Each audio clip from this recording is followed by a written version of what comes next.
Adel, the residence of Libyan Prime Minister Abdulhamid al-Dbeibah was targeted with rocket-propelled grenades on Sunday. What more can you tell us about that? Well, it seems to be an attack with drones that has been targeting the residential area of al-Andalus in Tripoli, which is a prime residential district with quite luxurious compared to the rest of the country, the rest of the capital, sorry. And in that regard, as you've mentioned, the drones dropped some mortar shells. There are other reports of RPGs, rocket-propelled grenades being launched on the district.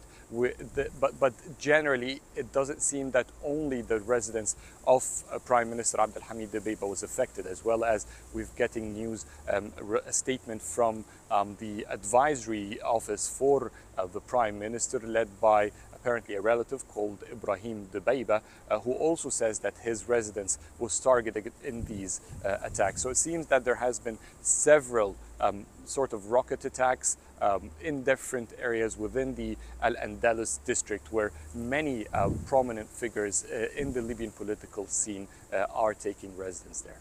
Adel, do we know who's behind those attacks and how is the government responding to them? Well, there's nothing clear yet about who is responsible of the attacks. No one has claimed responsibility as of yet.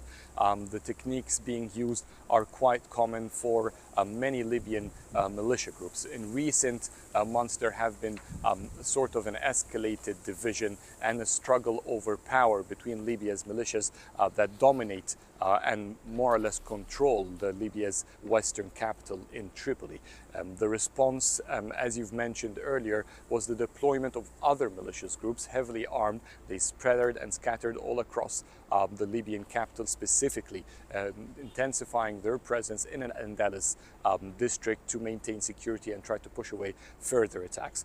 So it is still not clear whether this was something driven by Dbeibah's foes, the eastern powers of Libya, or is it other militia groups who have been pushed away from power and a struggle that has been stretching for years and in recent months intensifying to the extent that it included Ras Jdir port, the connector between the land port, between Libya and Tunisia, which has been shut down because also of another militia clashes trying to influence or establish their presence over key Libyan strategic places, including such crossing.